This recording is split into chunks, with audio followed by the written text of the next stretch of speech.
Now it's over There it's on. There it's.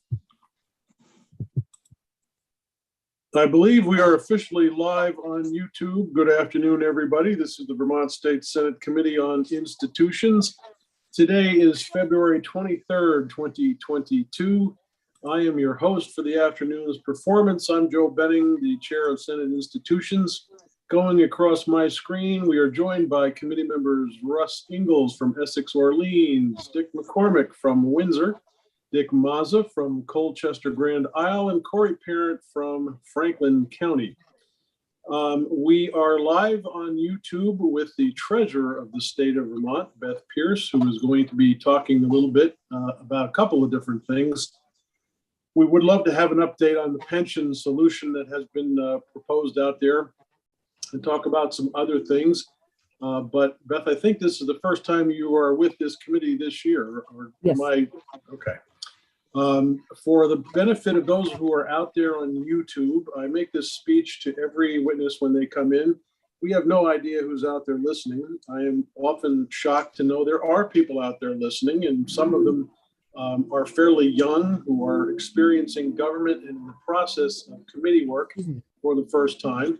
So when folks are testifying, I try to make sure we are speaking in a way that they can actually understand what we're talking about. So for instance, if you and I are talking about CDAC, we may know what that means, but I may have to interrupt you and say, could you explain what that is? I'm not trying to be rude. I'm just trying to make sure that everybody out there in YouTube land is on the same page that we are. And as a result of being on YouTube, I ask every witness to give a brief biographical sketch of their own background to let people know who you are and how you fit into the government process. That would be very helpful. Having said all that, the first topic up for discussion is state employee and teacher pension update and the impact on the capital bill bond ratings. Madam Treasurer, welcome to Senate Institutions. The floor is yours. Well, thank you very much, Senator. It's a pleasure to see you all again, and hopefully in person very, very soon. My name is Beth Pierce. I am the state treasurer. And by way of background, I've been the treasurer since 2011. And from 2003 to that 2011, I was the state's deputy treasurer. And I was a deputy treasurer in another state, deputy comptroller. I've been doing government finance for about 45 years, thereabouts, and love every bit of it. And Vermont is my home. This is where I settled, and it's a great place to work and great committees to work with. Got a fantastic legislature. I'll start with that. So, how could you be involved in state finance for 45 years and still love it? It's the best job in the state, and I just love the work. I'm currently the chair of something called the Government Accounting Standards Advisory Council, and and I find that to be an exciting field, and I continue to. This is great work, and I love every minute of it. So thank you, and you folks love what you do. Frankly, for anyone listening, the legislators in this state do not get paid a lot. They don't have these great offices. They don't have a ton of staff. They do this because they care about the people in Vermont. And I just want to say thank you to each and every one of you for doing that. Appreciate the comment. Pensions. So as you probably aware, in January of 2021, I presented a report to the legislature and to the boards of trustees of the two retirement systems. The state teachers system, which is the state teachers retired system, which is called VSTRS, and the state employees system for the state employees, the retirement system called VSTRS. So it's VSTRS and VSTRS. And after the last valuation that the state had and an experience study where we looked at the various assumptions that were used, the amount of money that was required to pay to keep the pensions moving in the right direction grew substantially. By about $604 million. That's called the ADEC, the Actuarially Determined Employer Contribution. And what the ADEC does is it's an amount that the actuary, a professional actuary, will look at the pension, how much you have, how many people are in it, what the payouts are going to be over time, and they determine what that ADEC is going to look like. And it's made up of money to also cover the unfunded liability, which is the amount of money that needs to be paid out to retirees that has not yet been paid, or based on the collections and what the assumed rate of return will be, the system is short those numbers of dollars. That does not mean, and I really need to point that out, that you're going to run out of money today. We have $6 billion in the bank for all three pension systems: the state, the teacher, and the municipal system. We can pay our bills, but Beth, over time, yes. Can I just ask, for the benefit of our audience that has not been familiar with this topic, could we back up the train a couple of miles and talk Absolutely. about the obligations that were initially made to both the state employees and the teachers? What was expected at the time and how it morphed into the problem that we're about to talk about? Well, the teachers in the state system were created in 1947, so I honestly wasn't here for that. But it is what's called a defined benefit plan, which means you put in your money, your contributions as an employee, so your money is deducted from your paycheck. The state puts in its money, which is the ADEC, the Actuarially Determined Employer Contribution, the amount that the actuary says the state should put in combination with the investments that are going to be made and earned on those dollars that you and the employee puts in, and the employee contributions. And that's the method of paying for these. These are what's called pre-funded, which means you're paying now for services that are going to be rendered down the road, because you want to have sufficient dollars at the time that I, for instance, or whoever would determine that they want to go out for retirement. I don't plan on doing that for quite a while, but so it's a defined benefit. You put in the amount of money, and you are guaranteed a benefit at the end of your career. It is an efficient cost method to do this, and it's something that is very prevalent in the public sector, less so in the private sector, and there are a lot of reasons for that. A lot of it related to what's called the Pension Guaranty Corporation. I know I left an initial out of that one, which is essentially an insurance program for the private sector. So if you have a defined benefit plan in the private sector, you have to pay premiums to this as well, and it pushes up the cost. There are a lot of other reasons as well, but there's a very big distinction between state, public, and private retirement systems. So the idea here is, again, that you get a payment that you make, the state makes. We invest those dollars, and there's a promise to pay at the other end your retirement, and that is in the area of a monthly payment that is made to you in retirement, and that is determined based on a number of factors. One is what's called the AFC, the average final compensation. So when you retire, you've been making money all through your years. They take the last 3 years in the case of most employees. For other groups such as the state police, it might be a little different. And they take the average of your last 3 years, and they apply a percentage to that based on the number of years of service that you have. So your salary, your years of service, and what that multiplier is, what is the benefit formula, determines your the amount of your pension benefit. For instance, I'm a member of the defined benefit plan. I had a choice between that and the defined contribution. I picked defined benefit plan. I believe in those. I'm at a 50% cap. So whatever happens, if I stay long enough, if I stayed 30 years, I would be in a position where I would get 50% of my average final compensation at retirement. If you're at 20 years, for instance, you would get less, because you would be using a different number of years to multiply along with that factor and your compensation.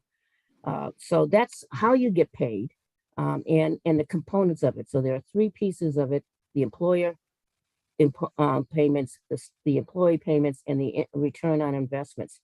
The return on investments is the biggest portion.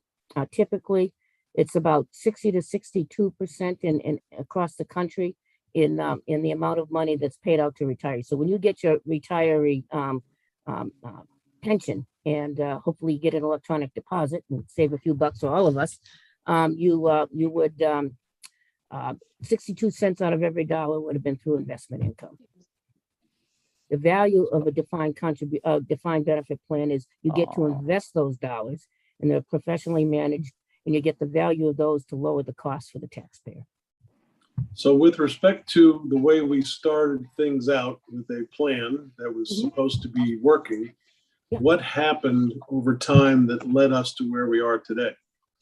Well, a number of things, as you look at it, actuaries make determinations on what's going to be the likely scenario, the demographics. How old are you? When's the probability that you're going to retire? What type of pay raises do you think you're going to have along the way? And those are components of how you develop the assumptions. And they will have ups and downs and gains and losses from year to year. More people might have retired than you thought, or salaries, cost of living increase faster than you thought they would. So you have gains and losses, but every 5 years, now 3, you do what's called an experience study. And when you do the experience study, you're resetting those assumptions. So there's a true up that happens every 5 years or so. The biggest impact that the systems had, they vary from VSTRS, again, the teacher system, and VSTRS. In the case of VSTRS, they were what's called 100% funded as of June 30th, 2007, in 2008, actually. Going into the Great Recession, they were at 100.8% funded.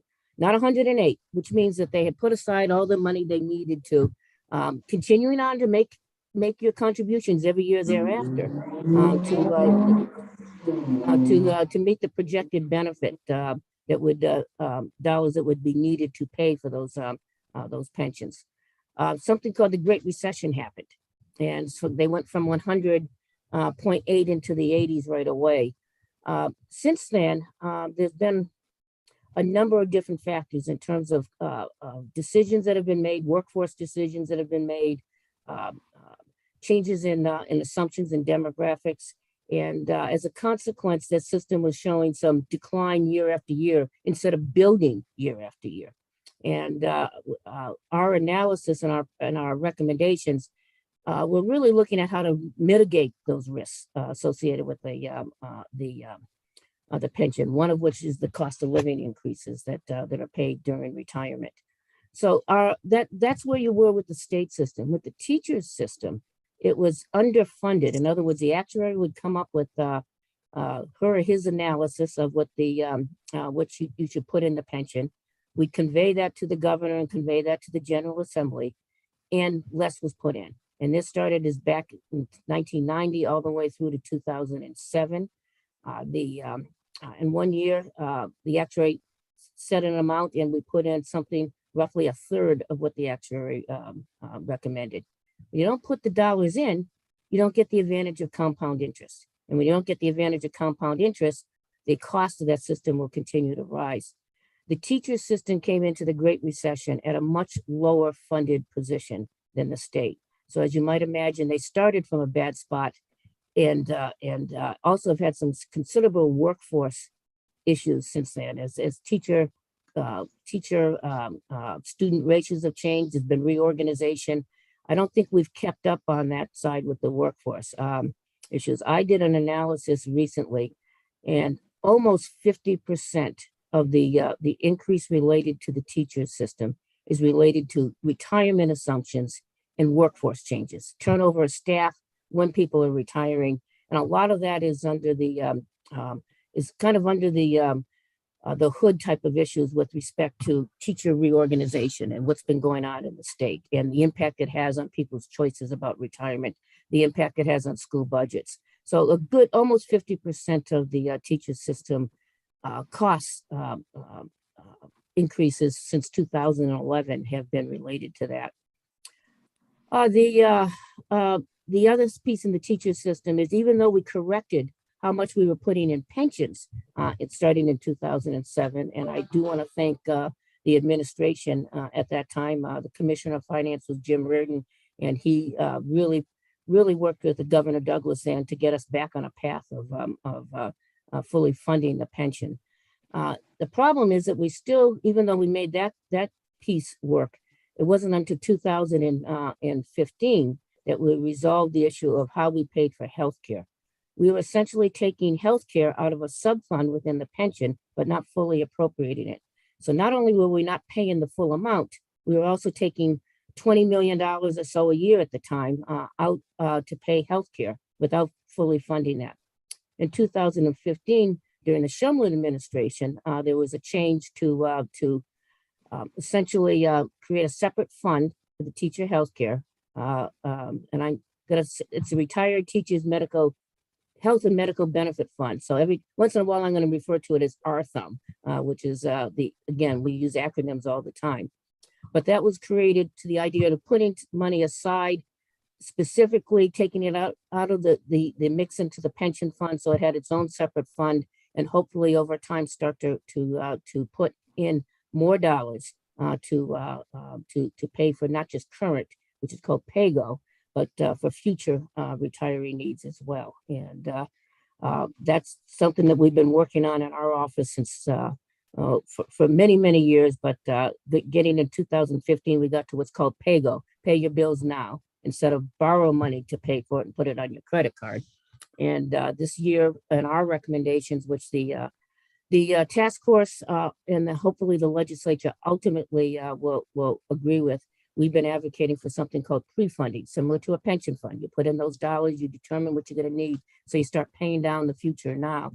And if they follow through on those recommendations, something that we've submitted in 2018, 19, 20, 21, and 22, and we're glad that it was finally seeing that the impact, it will reduce our liabilities by $1.7 billion, which is it's a really good thing. Again, the value of compound interest.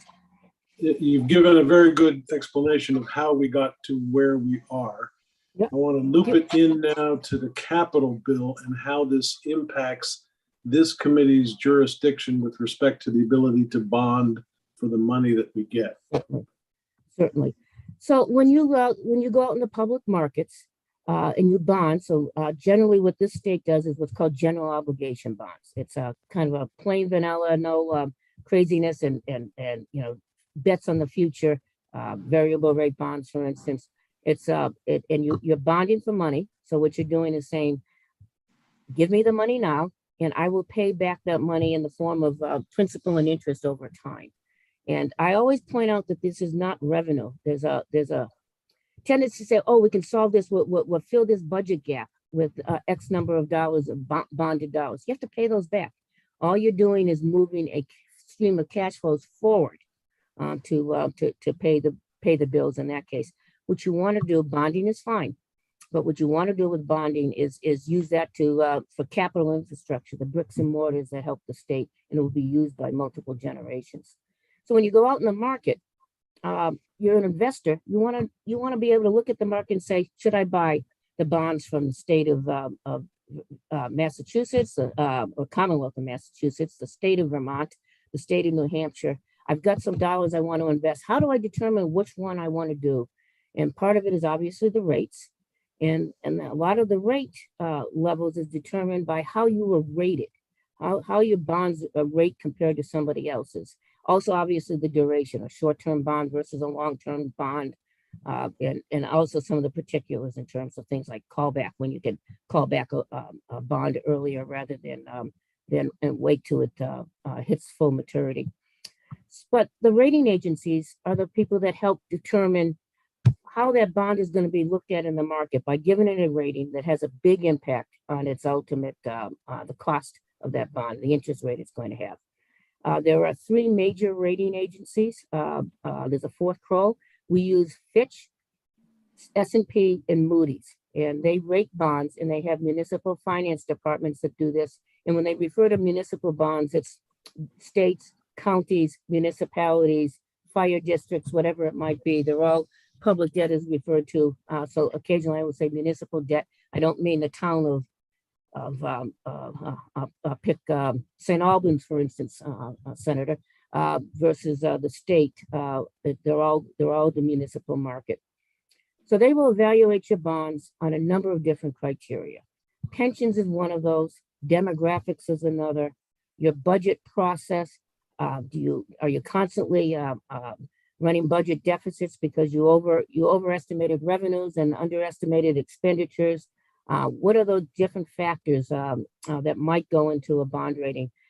They have rating criteria and published, and they are on our webpage if you'd like to take a look at it at Vermont Treasurer, the various rating processes that each agency does. Again, Fitch, Moody's, and S&P. They have different criteria on how they look at it, but they're all looking at a number of factors. Number one, your financial position. How are you in good shape? Are you running deficits? Do you have adequate reserves? Your budget position. Do you meet your budget every year? Do you have to have deficit spending, which we don't? And are you projecting appropriately? And do you have the right controls in place? During the Great Recession, for instance, Vermont scored a lot of points in that section because we had reasonable budgets. And during the Great Recession, we took a look at it instead of the twice-a-year revenue updates, how much money you're going to collect. We did that 4 times a year, as opposed to the 2 plus interim pieces as well. We managed the crisis, and that was an important thing that the rating agencies saw. So it's your fiscal position.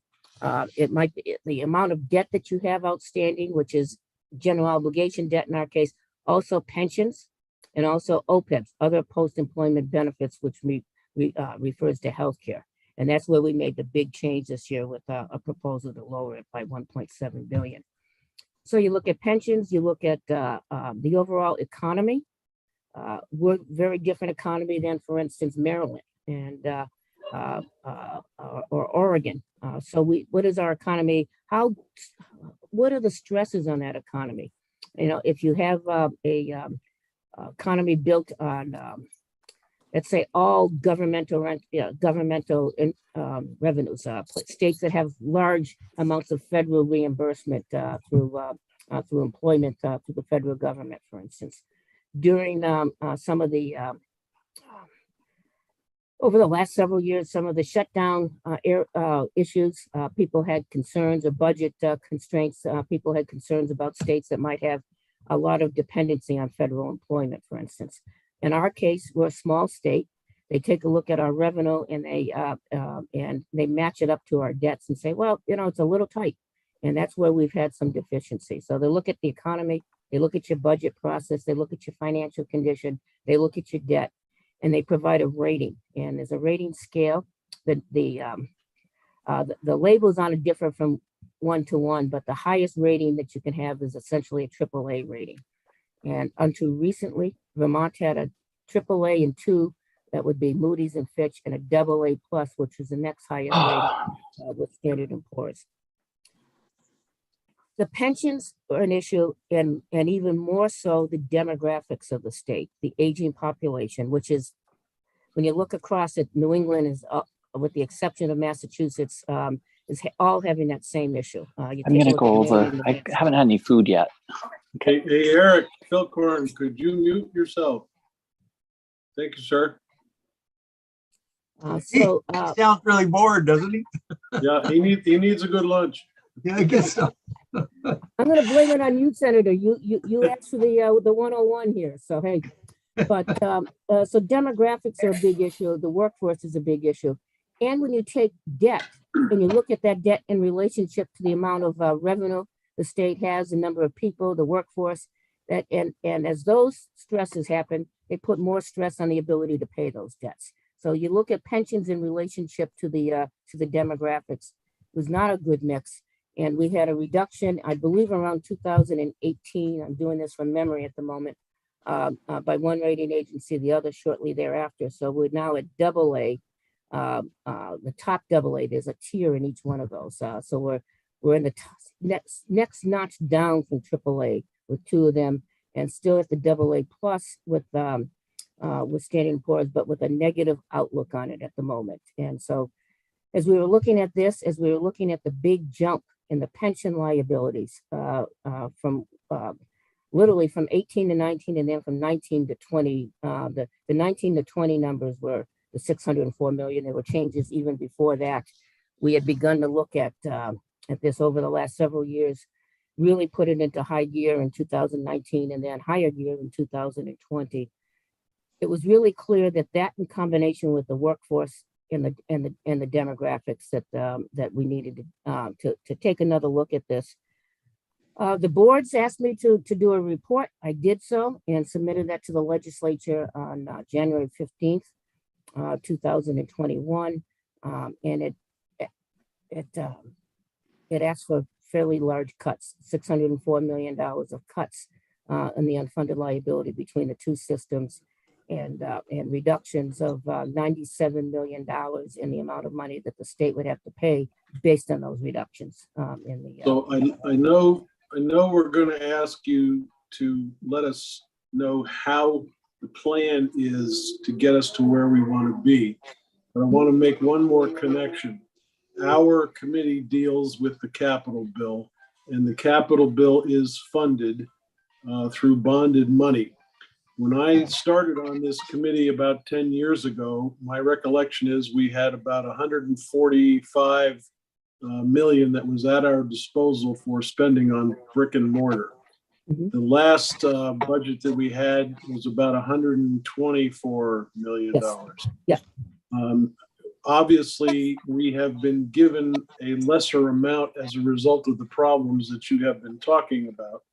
And we want to make correction to get to some place. You do have another proposal here to talk about, and that's the cash element to the conversation. Yeah. But for the purpose of bonding, am I safe in assuming part of your report to us is making recommendations in order to entice a higher rating from the ratings agencies? So a couple of things there. First, well, pensions is a part of the overall rating. So are, again, demographics, workforce, our economy, the size of our economy, and the nature of those economies. The number that you received, the 140 versus the 123 or something in that range million that we currently have, that came from a recommendation, and you already mentioned this up front, CDAC, the Capital Debt Affordability Advisory Committee. And that is a group that I chair, as well as a member from the Secretary of Administration's office, folks from the Municipal Bond Bank, and other governors, appointees, and an appointee from me. We take a look at our debt, and primarily we look at pensions, but we also look very closely at what we call the hard debt, the general obligation bonds, and how much we think that we can afford to do in a given year. So what we're saying is, this is a little like your credit card. We would look at and say, how much can you issue? And then you folks in the institutions committee say, what do we want to issue it for? And so we're not opining on whether you should do this facility or this wastewater treatment center or whatever it might be. What we're saying is this is the amount of money that's available for you to take a look at. It has gone down, and that's an intentional effort on the part of CDAC. We believe that paying for things like cash A is better because there's no interest associated with it. Bonding is not free money. And in fact, for every $1 million that you pay out or you bond, you're going to end up over the life of that bond, because it's still a low interest rate, but it's over a longer period of time. You're going to pay $400,000 on $1 million. So we would rather have it paid for in other ways. And we also want to look and remember that the taxpayer has to pay these bills. This is not revenue. This is, again, a financing mechanism. So over the last several years, we've lowered the CDAC recommendation by about 20, I'm going to try to do this right, 24%, something in that range. And that's an intentional effort to lower our appetite for debt. It costs money to borrow. We don't believe that that's the ideal way of doing it when you have other resources. There's still it still makes sense to bond under several instances. One is when the cost of not bonding with a particular item actually adds costs. For instance, when you're looking at a bridge and you're taking a look at the cost of the steel and the cost of the various components of the bridge. And I've never built a bridge, so I'm not even going to try to say what the components are. Or you take a look and you say, that bridge, if you make this repair, pay me now or pay me a lot more down the road, because it'll keep it from becoming more expensive down the road. It makes sense to bond for those. It also makes sense when you get, you can use federal dollars and use this to supplement federal dollars to get something done. Think about the Champlain Bridge. We paid 10% through bonds. So did New York, and 80% was covered by the federal government. It was a good deal for an infrastructure that needed to be done. Another reason that you might bond is when you do have a revenue flow that you want to take advantage of now, and there's a revenue behind it that you would essentially, again, bonding is a financing tool to leverage future cash flows. You might do that at that point in time. There's another reason that folks talk about, I'm not a big advocate on this one, it's called intergenerational equity, which means that when you build a school, it's going to serve multiple generations, and that this generation shouldn't pay the full cost, and then the next generation receive that facility. So the idea there is that bonding provides payment over the life of the project, and therefore multiple generations. I understand the theory, but I would say that there's an awful lot of cost of interest to do that. And that's a balancing act that I would caution folks to take a look at. So there are reasons to bond, but we also see that lowering our appetite for debt, just as you want to do at home, you take a look at what you can afford, and you make choices around that, and putting things on your credit card that the bill comes due, and we want to make sure that the taxpayer can afford it. We look at different criteria to do that. One of those is debt per capita, which is the amount of debt you have per population. That is something that the rating agencies look at. It has some usefulness in the process. We see that as a criteria, but not the highest criteria. We look at two other criteria as we're moving forward. One is debt as a percent of personal income. So the GDP, the entire personal income of the state. And we take a look at our debt in relationship to that. That to me is an indicator of the taxpayer's ability to afford the bonding. And then the other piece is debt service, and it's done either one of two ways by different municipalities. Debt service as a percentage of budget, or debt service as a percentage of revenues. We use revenues. That is an indication of the ability for the state to afford it. So we're taking a look at taxpayer affordability, overall state budget affordability to absorb it, and taking a look at the medians that other states have, taking a look at how the credit rating agencies are looking at it. What is Maryland, a AAA state's debt per capita, and what is their debt as a percentage of personal income? What's that look like in another AAA state, Georgia, for instance, or taking a look across the country. So we want to rate ourselves based on affordability, and we also want to look at ourselves vis-a-vis other states and what that looks like as you're looking at your overall credit rating. Is that helpful? It's very helpful, and I appreciate you going through this 101. Again, we don't have any idea who's out there on YouTube, but even for the committee's sake, you've brought us to the point where I can at least thank the committee for being disciplined enough over the past couple of years to stay well within your CDAC recommendations. And going forward, there's going to be a different revenue formula bringing capital dollars to work, which I think we're going to talk about in a second. But we have the pension question that you've done a report on, as well as the revenue stream changes that we're going to be talking about. Let's talk first about the pensions and what the plan is to bring them into line. Well, I think that Senator Parent, who's on the task force, would also be able to answer some of those questions. We submitted the report, and it went through considerable, particularly on the House side, considerable review. Ultimately, to my disappointment, there was no action during the last legislative session, but instead they formed a task force to take a look at it. And the task force heard testimony from a number of folks. What I did like about the task force is, A, they were doing something about it. I would have liked it earlier rather than later, but I'm happy that the work has been done. And it had a union representatives as well as professionals and legislators and all involved in it. So it was a group process. I don't believe you can get anything done without stakeholders involved, the full range of stakeholders. And we've been successful as a state when we've had that type of makeup. It went through a process that culminated in recommendations. I'm thinking, Senator Parent, was someplace around the beginning of January that those came out, and they were unanimously voted upon by the committee, or the task force, excuse me. And those produced a series of recommendations, all in about 2 billion. Keeping in mind that's 1,728,000,000.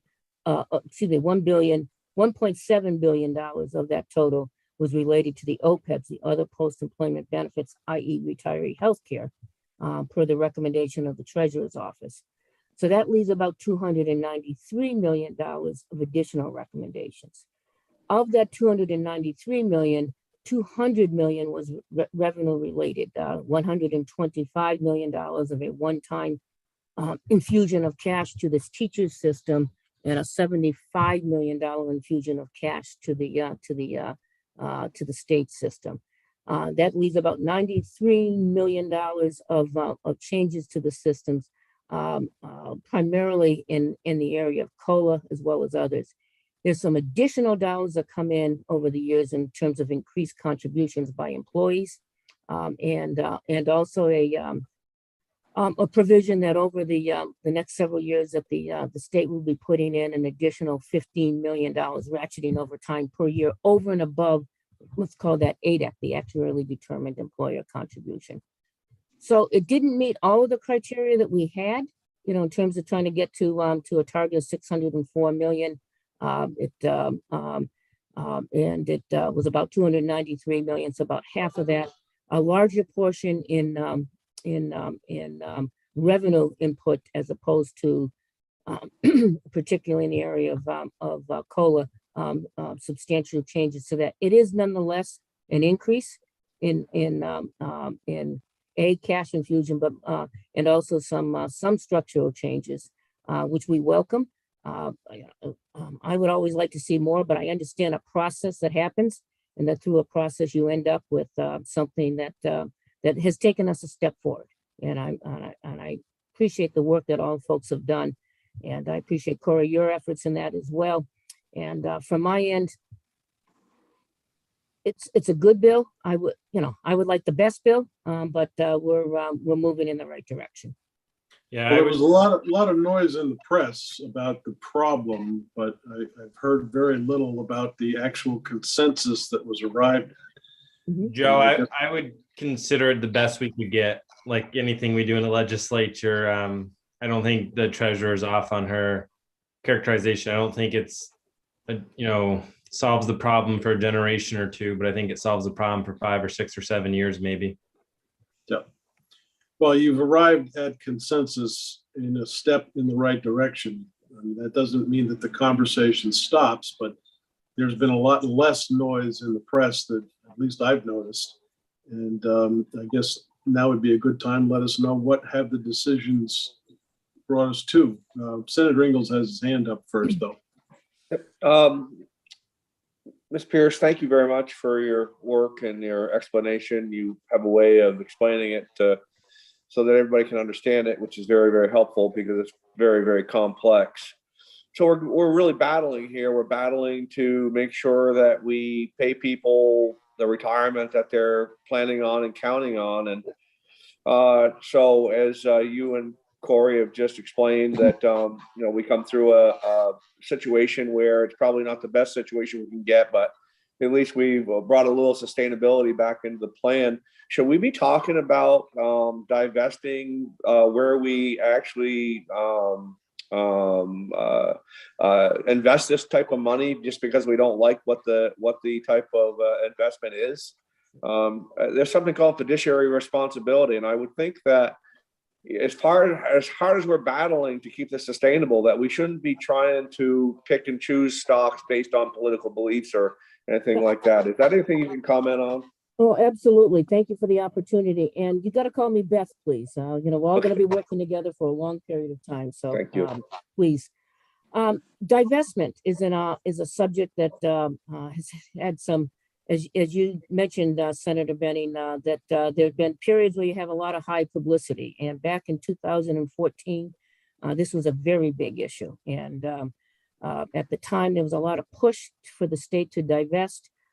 It put me, I'm just going to be blunt, in a situation where I disagree with the sitting governor on that issue, and felt that as a fiduciary to the funds, that divestment was not a good approach. And for number one, in terms of its impact on the value of the pension fund, and second, creating a situation where the legislature is dictating investment policy. That's a slippery slope. Divestment, in this case, we're talking about fossil fuels. I've seen in other states where they've divested based on people's, one state in particular said, we're not going to invest with anybody that stopped funding gun makers, for instance. Okay, so a different opinion on a different subject. I've seen others that say divest from folks that invest in Israel, and then other folks say divest from the people that are divesting from that. It gets kind of crazy. And as much as I believe climate change, I'm just going to be blunt, is a big issue. We need to address it, and we need to put measures in place. I was a advocate of the Global Warming Solutions Act. I do not believe that pensions and making decisions, legislative decisions in impacting investment decisions made by another group doesn't make sense to me. We did a series of studies. We talked. Corey, you just talked a little bit about a process where we work together and come up with a compromise. What we did in our office was bring in all the advocates. So we had a process. I had 30 people in a room and a whiteboard behind me. I love whiteboards. It's an inside joke with some folks, but. And we've said, if we were going to start from scratch, you don't like my studies, I don't like your studies, we both see fault in this. We want to work on our carbon footprint, but we also want to be fiduciaries, getting back to your point, Senator. So we said, what's it going to look like? If you wanted to do a study from scratch, what would it look like? And we had 30 some odd people. The tape recordings of that are on our website. I invite you to take a look at it. It was a real cooperative effort. We ended up saying, we're going to solve this by working together in a solution that everyone trusts. And what we did is we created a smaller work group, and it included a representative from 350.org, which is a group that's advocating divestment, a representative from VPIRG, a representative from the Sierra Club, and a director of a fund that does social investing, Clean Yield. And I said, you folks give me a list of 3 pension advisors, not an advocate of divestment, but 3 pension advisors that you would feel comfortable with. And we're going to ask them to do an independent study. And they gave us 3 names. We ultimately picked a group called PCA, Pension Consulting Alliance. And they did the study. And the rules of the game, and I shouldn't call it a game, it's very serious. But just as you talked about in the task force, Corey, having different views and coming together, were that if you shared information with the consultant, you shared it with everybody. There was some lobbyists for the fuel industry that were participating in the process. So if they shared information with PCA, they also shared it with VPIRG 350 or whoever it might be, vice versa. My staff would give them information, and then we would step back and let them make the assessment. So it was an independent study. They obviously needed our input on what our investments are, what our portfolio looked like. But we stepped back and said, let the process work itself through. I remember it happened to be Christmas Eve that year. I think it was 2016. I'm having lunch with my son in Cape Cod. He's from Massachusetts. We'll get him up here someday. But when I got the news that PCA had determined that it would cost us money and increase risk to the pension fund if we were to divest. And I talked to the folks that on all advocates on this group, one way or the other, said, we see a study. This is we have to take this as a fiduciary. That's what's called procedural prudence. When you do the right studies to make a decision. Substantive prudence means that you take those studies and you do something with it in action. So if a study says don't divest and then you do, you're really, I believe, violating your financial and your fiduciary responsibilities. So what we did is it created a 5-point plan on how to lower our carbon impact and maximize return. There's a lot of interest now in taking a look at renewable energy as an industry and as a place to invest in. So we've encouraged that.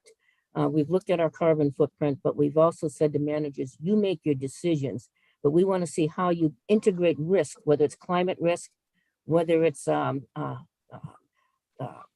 social governance risks, issues around labor workforce, whatever it might be, and how you integrate those into your thinking. We want to know about that, but we're not going to tell you you must buy this stock or you must not buy this stock. And we've had the success of improving our carbon footprint while maximizing returns because we took the time to do it right. There is a bill out there now to resurface on the issue of divestment. We had a great conversation yesterday in Senate GovOps, and I think the consensus is that we're going to take another look at that and move forward. I don't think it was doing what the advocates wanted. And I think that we were able to get to the point where we're going to talk about it and see what we can do to change that. I still think, and I will continue, that divestment, legislating investment decisions, is not, it's not a good practice. And secondly, that just taking a whole sector out of the economy without taking a good look at it is not a wise approach. I used this example yesterday. There's a company, oil company. It's a very large one. It's in France. It's probably in the top 10 in the country, in the world, in terms of oil production. It's called Total SA. And back in 2006, Total came out in support of the some of the climate change initiatives that we're having across the world. They've done investments. They have a very large investment in solar, and I never understand the battery operated piece of this. I have no technology skills, whatever, but conservation there as well. They own 60% of a solar company that actually provides the panels to solar installers in this state. And those solar installers will tell you it's the best company. They say it on their website in delivering these panels. An oil company owns 60% of that.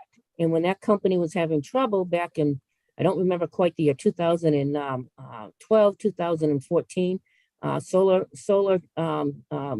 company shares were really in trouble. They provided $1 billion of financing. They recently went into another $2.5 billion deal with another solar company, a joint venture.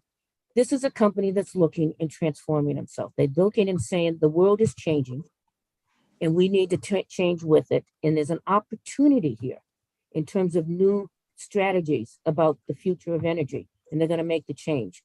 You can't just say the companies that's the core business are never going to change. Some companies don't, and they will feel the consequences going forward. But this is a company that's changing. Do I like everything? I'm going to be upfront. Do I like everything it's doing? No. I'm not a big advocate of oil as our future. That said, they're transformational. They're making changes.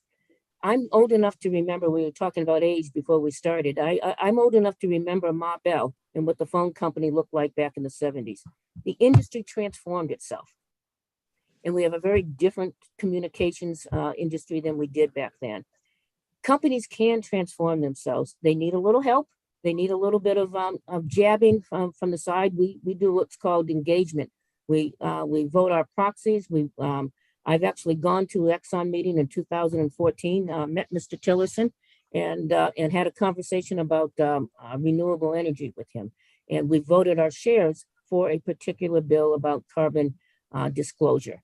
I'm going to continue to advocate for that, but I believe advocating by a position of being part of the company, by your shares, being in there and advocating from within rather than just giving your stock away. I shouldn't say giving it away because we don't do that, but divesting of a stock. Somebody else is going to pick up that stock and they're not going to share the same interests that you have in terms of our environment. To me, using your proxy as a way to encourage reform is a more productive way of getting it done. And we've seen the results from that. Thank you. Senator McCormick, you're muted, Dick. First of all, Beth, it's good to see you again. And you and I count you a friend, and we tend to agree on most things. So I hate that probably the only questioning I'm going to do or commenting I'm going to do is something I disagree with you on. I hope that we keep that in the context. Absolutely. This is the exception. I agree. I think that not all oil companies who invest in green energy are greenwashing. I think some of them are genuinely moving, not just to do the right thing about the environment, but it probably is as a business decision. I'm amazed at how much the tobacco companies own that is not involved with tobacco.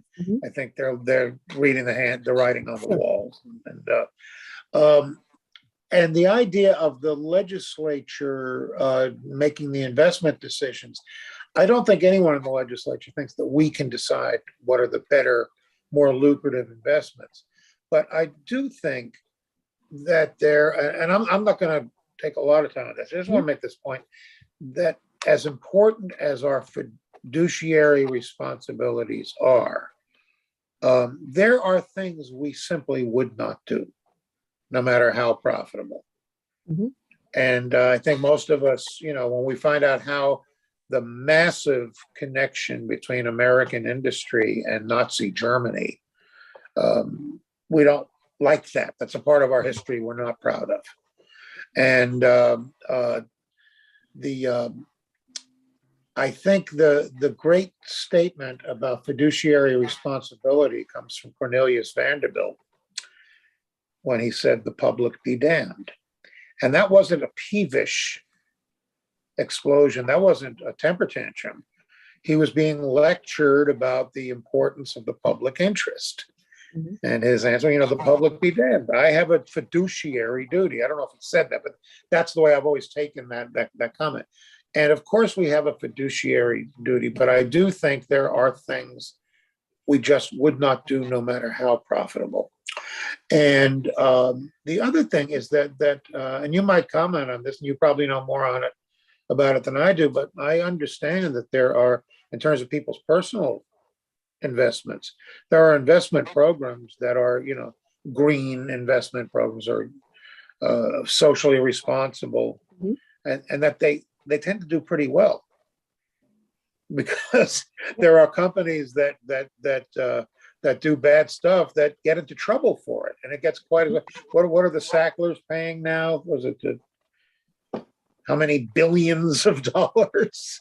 That now their investors are probably not very happy with how they manage the company, even if they have absolutely no concern about drug addiction and wrecked lives. Just show me the money. They might think, of, boy, you guys really walked into that one, didn't you? With my money. So in that case, so besides all their other failures, the Sacklers failed in their fiduciary responsibility. So I'm one of those advocates of divestment, and you're the treasurer. And we did it your way, and it's worked out okay financially. So I will acknowledge that, but I'm not sure it's an entirely unthinkable that we would back up from our investments and say, well, what is the bigger picture here? People say to me, about, say, global warming. How are you going to pay for this global warming program? And my answer is, how are you going to pay for your program? Global warming is expensive. Okay, and I don't know where the money's going to come from for another Hurricane Irene or anything else that's going to come from global warming.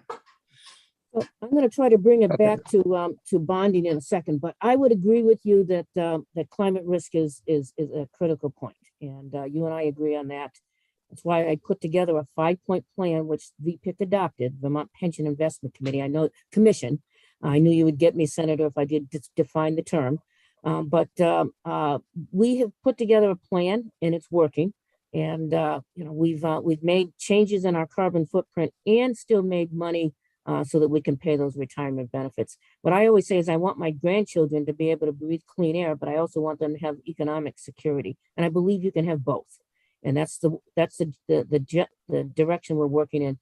When we developed this 5-point plan, we invited environmental advocates to sit down with us. A gentleman from Clean Yield helped write the ESG guidance that's been put into our policies and is part of our manager selection process now.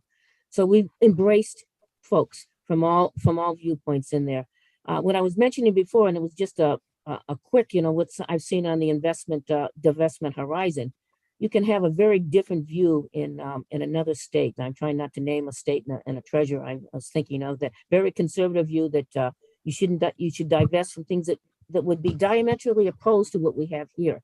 So when you start to put a value into your investments, it becomes very difficult because it can be a very diametrically opposed value in another state. I do remember one group that said we should divest from all terrorist organizations. And then when you looked at the list of terrorist organizations, it included the United States. I think that we have to look at this and say, we have to make decisions. And I agree with you. There are certain things that you got to say, I'm not going to do, but you have to make decisions based on the best return that you can have for the employees. Now, that said, you still can make changes. We voted against Exxon's management on three.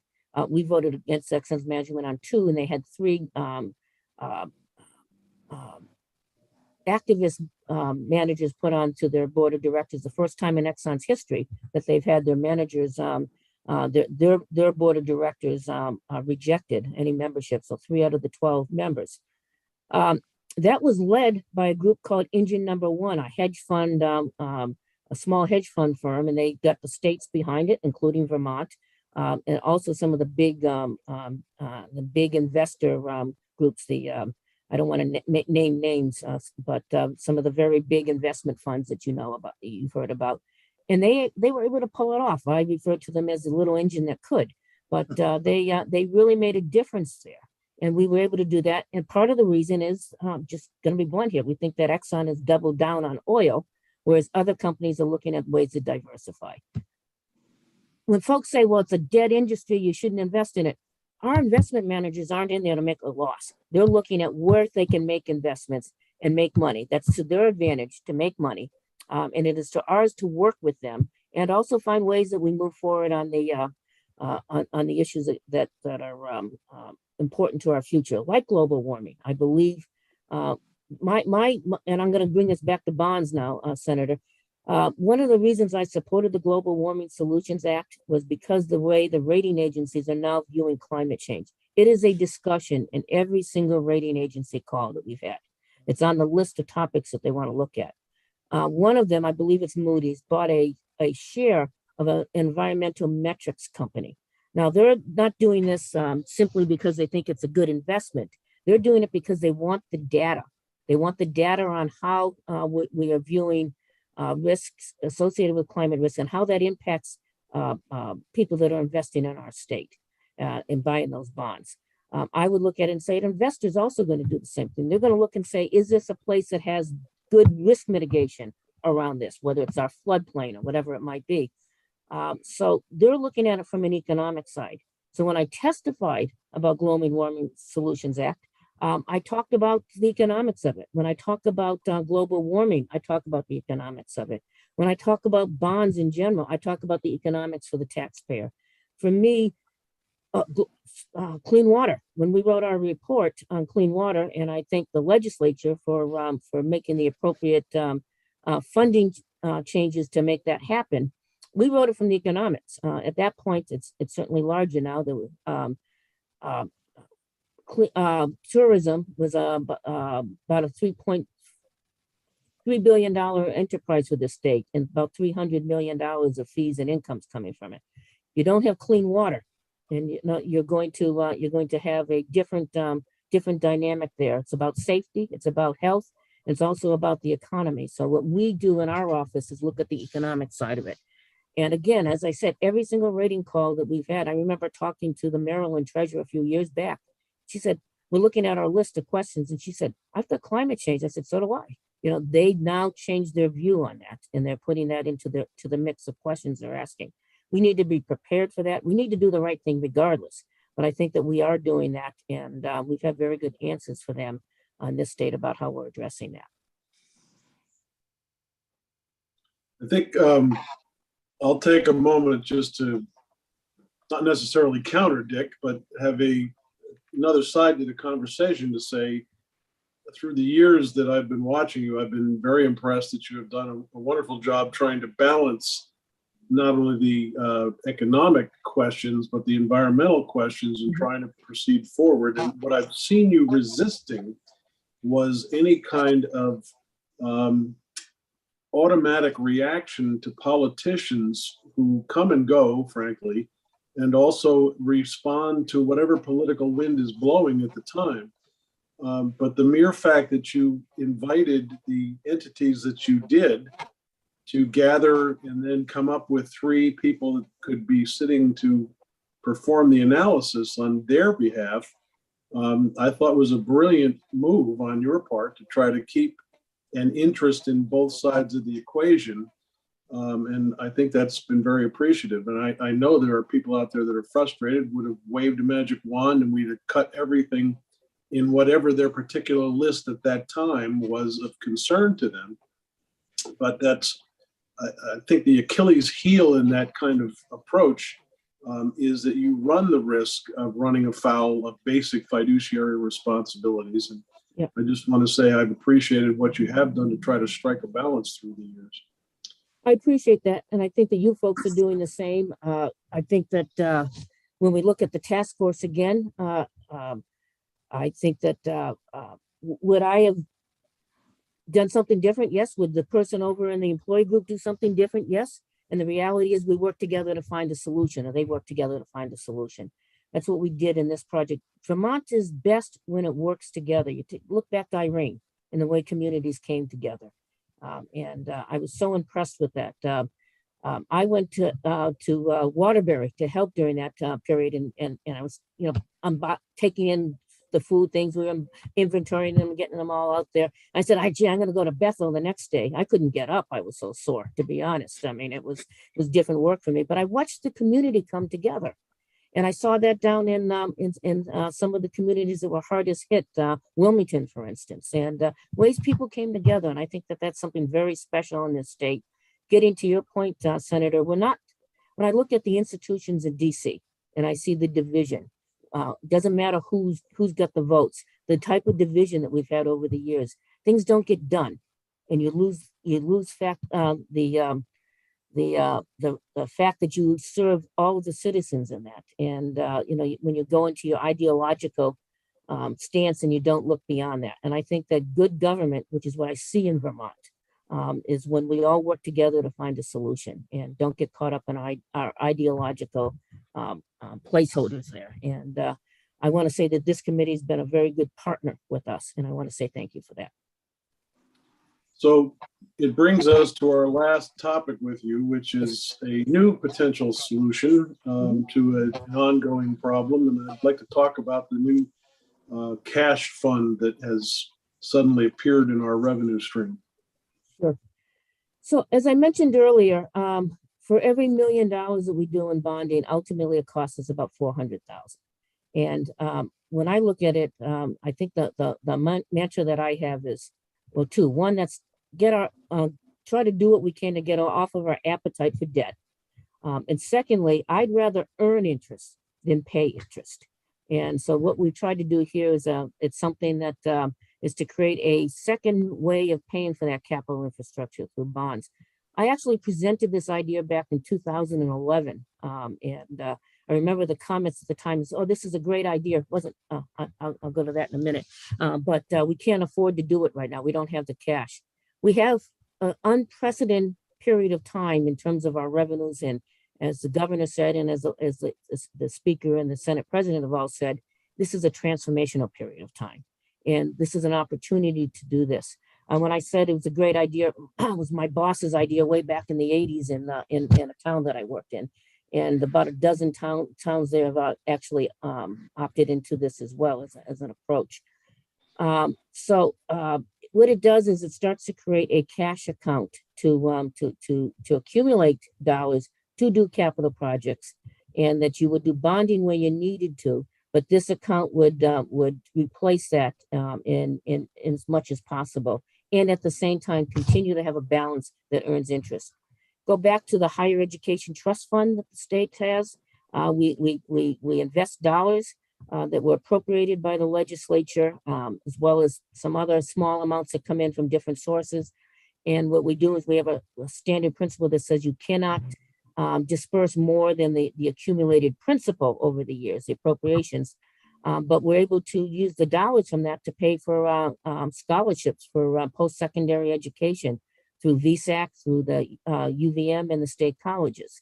So we exercise discipline in managing that fund, and it earned 14.9% last year. And at the same time, we're able to provide a service. So what we're looking at here is a way to accumulate a fund that would allow us to do bond, use those dollars instead of bonding to pay for some of our capital infrastructure, and at the same time meet our capital needs in the state, so we don't end up in a position that we have so much deferred maintenance that everything's crumbling at the same time. We certainly don't want to get into that that scenario. So I think this is a way to do that. As I said, we've been looking at this for a while. This is a one-time opportunity, and we hope that we can do it. We're gonna, I have a PowerPoint if you'd like to look at that. I don't know how you want to approach this, Senator. I can certainly go through that if you like. Alex, are you able to pull that up on the screen? I am. Just one moment. Thank you, Alex.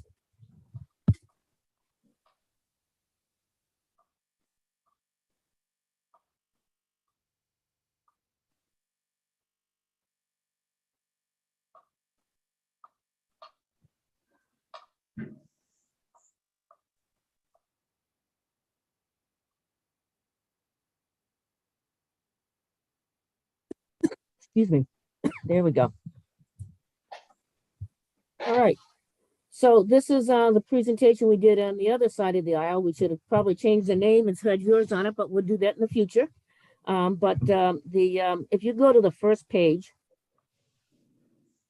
So what is this? So we call it PAYGO, and it's different from I use PAYGO to describe the way we funded healthcare in the past. Very different. So it's paying for a portion of your capital projects with cash as opposed to bonding. And it can use, we've had examples of it in this state. The TIB revenues, the Transportation Infrastructure Bond revenues. Something just came, okay, there we go. Transportation Infrastructure Bonds that we did for the bridge project a few years ago. And we're now at the point we're going to be paying those off, which is good news.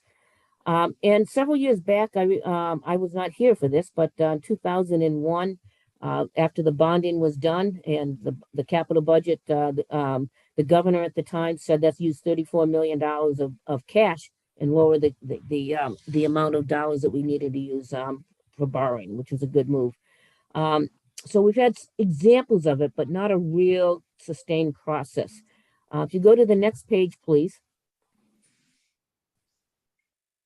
So again, I talked about this a little earlier, that the difference between financing and funding, and I always have this conversation, as I said, and you've heard it many times. Financing includes bonding, captures and leverages a stream of revenue, whereas funding is dollars that have come in, whether it's taxes, whether it's fees, or whether it's licenses. And sometimes, unfortunately, and I don't see this in this state the same way I've seen it in other places across the country, bonding becomes a way to avoid making difficult decisions. I'll just put it on my credit card and worry about it later. This state does not do that a lot because of the discipline that I see in this committee and it's in the House as well. You move over to the next one. And I've already talked about this. It makes sense to do it when you see the following. I think when I did the last time, I did not mention quantifiable economic benefits. But this is the list of what makes sense to do and why you would do bonding. But again, if there's another alternative, use that.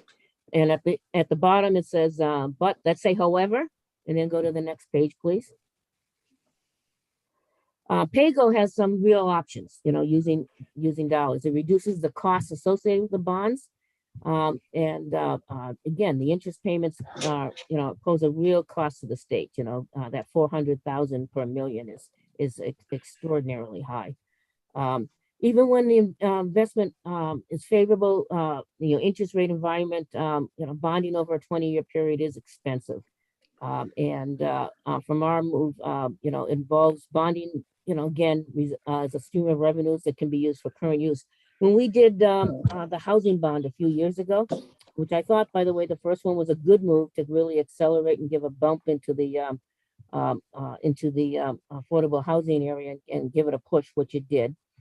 A portion of it came from budgets, operating budgets. Immediately the next year, well, that leaves me $1.5 million reduction in my budget. We need to fill that. We use that 1.5 million as part of the property transfer tax distributions to pay for the bonds.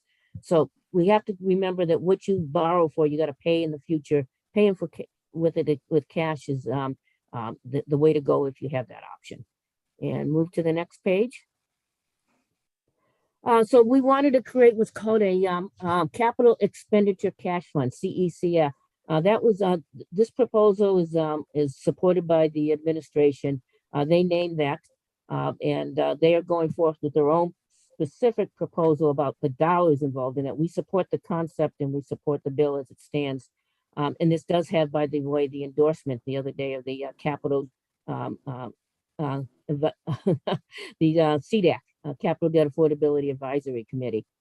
I'm going to every now and then, because you get used to old acronyms. When I was in Connecticut, we referred to this as the CNRE, the Capital Non-Recurring Expenditure Fund.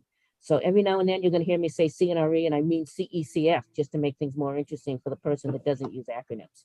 But again, accumulate cash, get some projects off the ground. We could also use it for those projects that you really don't feel comfortable with in the bricks and mortar ideas, some of the engineering costs and things along that line, feasibility studies that are part of the capital projects, but you're looking saying, should I really be bonding for that? Whereas it's not a bricks and mortar that's going to be with you for 20 years or 30 years or more. Again, I use the example already of TIA, the Trust Investment Account, which is where the Higher Education Trust Fund resides. Moving to the next page, please. Bottom line, I said this already too, earn interest rather than paying interest. And I think that anytime you can do that and change the equation, it's a good deal for the state. And the next page, please. So we talked a little bit about what you could put in there. Initially, there's probably some things that, again, design engineering costs, but any project with anticipated debt side, you wouldn't want to put operating costs. If something's already being done, in an operating budget, don't put it in here. But projects that have lower, years of lifespan might be in here. But again, all projects as you move forward can be considered for funding through the CECF. I almost said CNRE right there. It's just that, and this is the point that that's hard to get through at some as you're looking at the concept. It's the same capital budget. We're not asking you to do more or less in your capital budget. What we're just identifying another source of funds to pay for it. And next slide, please. Sources of funds can be one-time appropriations, and again, this is the time to take a look at that, given the current environment with the federal dollars. I pointed this out to someone the other day. Our average cash flow for unrestricted funds is probably someplace in the area of 325 to 350 million. As of the other day, we had $1.5 billion in the bank. We're in a very dip now. I recognize those dollars are going out in terms of the issues around COVID and the like, but we're not. This is that transformational period. This is the time to take a look at it. What we looked at was also calling some bonds. We have some bonds that are due in August that are callable in August. And what we would do is use in the budget presentation done by the administration, and we support, is that $20 million of those bonds that are callable in August would be called. And we would use those dollars to pay to then use those debt service payments over time would be deposited in this fund. So we would the first year it's only about $350,000 of interest that would go into the fund, but the next year the $4 million or $5 million you would have used to pay debt service would now be appropriated here, so that we're now accumulating dollars that can be earn interest and help us in the future. The other piece of this is we've set up a specific amount of debt service appropriation each year would be part of this. And the reason for doing that is it provides some discipline in the appropriation process. Depending on when we sell bonds, some years you're going to have a situation where you have a few less payments this year in debt service. They're going to be in the next year. And I go over to the legislature and I tell you folks, particularly the appropriation committees, that we're going to spend a little less in debt service this year, and they get all excited because now they can spend it someplace else. Excuse me. And then what happens the next year, the debt service number goes up and everybody says, gee, what happened? So from our end, having a consistent debt service number and take the dollars that are above that and put those into the I almost said CNRE again, the CECF fund.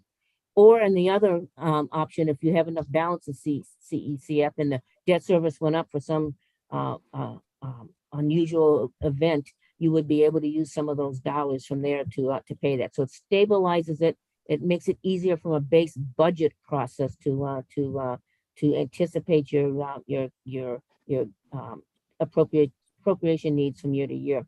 And also put in grants and donations, transfer from other funds, unexpended balances from projects that have been completed, but not ones that were done with bond proceeds, interest, and any year-end surpluses or from reserves, although we've tagged some of that for the pensions going forward, and I hope that stays where it is.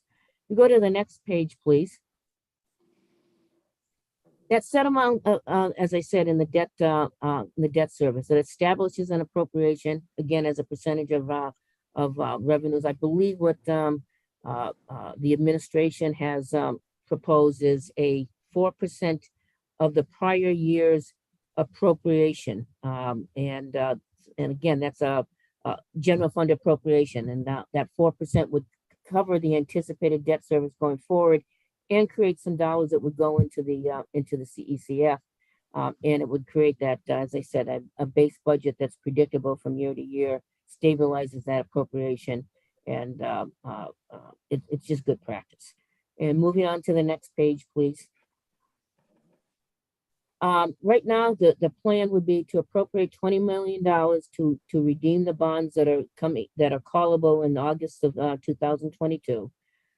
Use any of the debt service payments avoided from that by the redemption to go into this fund, and also a $6.2 million general fund transfer. So these would be your startup dollars in this fund. And the next page. This is from the administration, and this was I mentioned the $20 million. So the first year you would see just about, as I said, about $325,000 of interest. But as you see, the principal and the interest for that debt service that's no longer coming due, that would be put into this fund, is substantial. You're over the 5 million mark in 2024 and working your way down as those bonds are being paid off. And this was data from Finance and Management, as well as Public Resource Advisory Group, which is the state's, our contractor. We have a contract with Prague, which is the second largest finance advisory firm, primarily with bonds in the country. So this, as I said, was a joint proposal with the administration. We fully support this. If you move to the next page. So 2029, Corey, I hope you see that. If you rise to be the chair of this committee by then, we'll make sure you're still disciplined enough to keep this going. There you go. Okay. No comment. So the do's and don'ts, use it for one-time projects, construction feasibility studies, capital projects. As you have dollars in there, you can say that where possible, you would use the CECF to pay for projects, and use bonds as a position of last resort. And you see that this came from one of the policies that I picked up from one of the towns in Connecticut, the way that they describe it. What you don't use it for is operating expense. In other words, you don't look at it and say, well, gee, I've got another source. Let me pay for that, the stuff that we do over in BGS, for instance, that we don't put into our budget, or over in transportation. Right now, we do a lot of our transportation through cash as opposed to bonding for it, when you do the pavement, for instance, and things along that line. And it should not be in addition to the amount that CDAC would appropriate. So in other words, the CDAC says it should be 100 million, $100 million, you shouldn't say, well, I got 100 million here and I got 20 million over here. So now I got 120 million to work through. We're working on the mechanics of how that would work. We've had that conversation with CDAC when they endorsed this concept, but more to come on that. But our idea isn't that you're adding to that. What you're doing is finding a new source of payment to pay for that and lower our appetite for debt in the process. And That page ought to be tacked up onto the wall of our committee, actually. okay, good move. And if you go to the next page, please. Again, there you go, sir. Exercising discipline, maintaining a balance for future use, possible options. The big issue is how do you maintain the discipline and not take all the money out in 1 year? And I remember a few years back, folks were talking about. I'm going to step in it when I say this, but the state college systems and the funding. And what they said is, why don't we take some more money out of the higher education trust to pay for that? Well, number one, those dollars were dedicated towards scholarships, and I think they should have stayed that way. But second, if you take the money out, you don't earn interest on the money, and you're hurting yourself in the long term. So we need to have some rules of withdrawal, essentially. That, for instance, when we did this in the town that I worked for, we said that small town at the time, and this was 1980s, or early 90s. So the amount of dollars back then, 5 million got you further than it would this year. But we said no more than 5 million in any given year, and the balance should be blank, or no more than 25% of the fund can be used. In the trust fund, we say no more than 5% or 7% if they have X number performance issues. So results. So there's a way to discipline that. We need to have those conversations with you folks as well, so that we don't use it all up in 1 year and then put ourselves back in the same boat. Pin this one up as well, fiscal discipline, and we think that that's important. So do the rating agencies. And Vermont gets a lot of points on its management, its fiscal management, because of our discipline, including the fact that you have not ever, to my knowledge, ever exceeded the amount that CDAC has recommended in your capital appropriations. They know that, and they think that that's a good thing. Moving on, please. This is the flow chart. When you and I and Alice had this conversation, Senator, I remember saying, I want a flow chart. I want a flow chart. So we did a flow chart.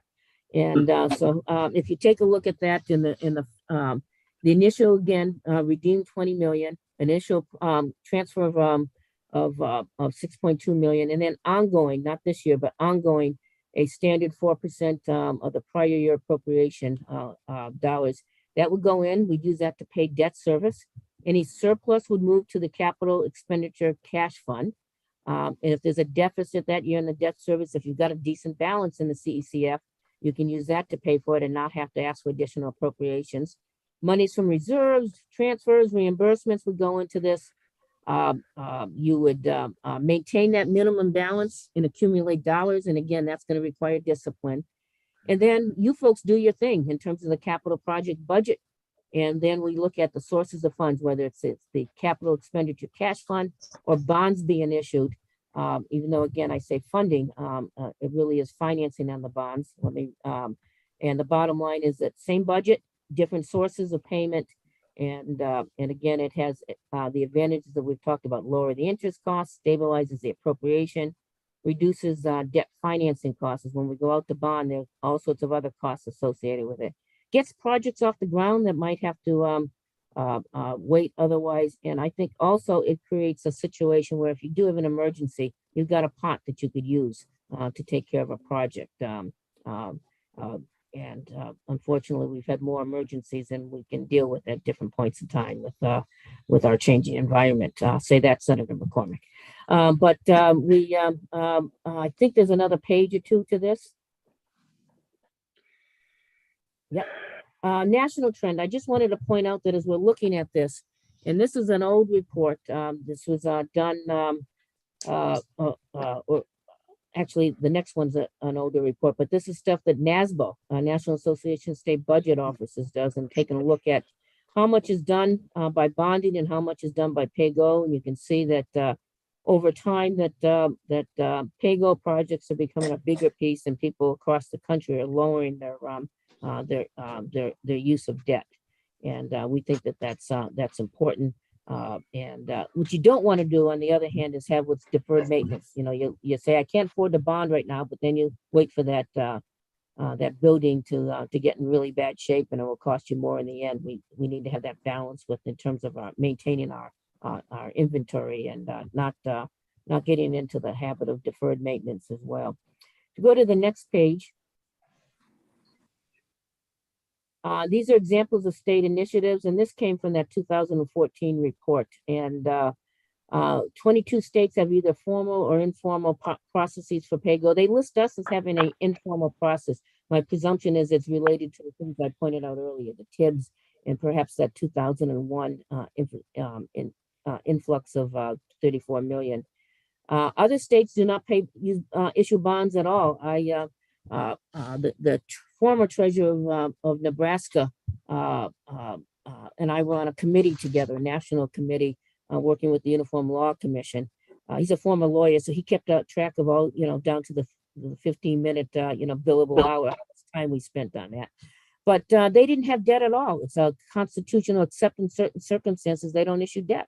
And other states have little or no, as we see.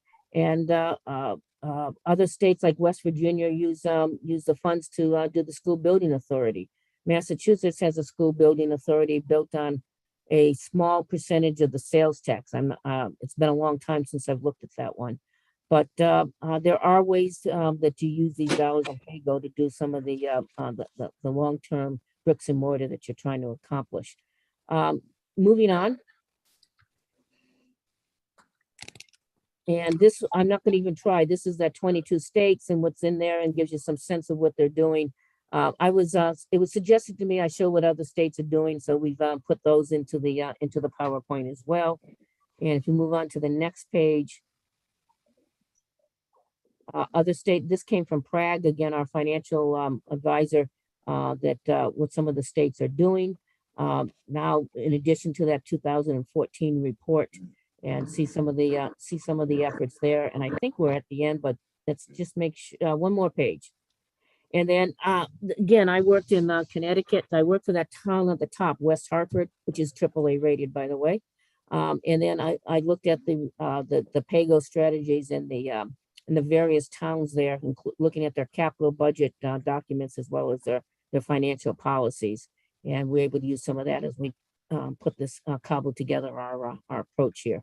And we're submitting it for your review. We appropriating the dollars this year would be very helpful to get this off the ground.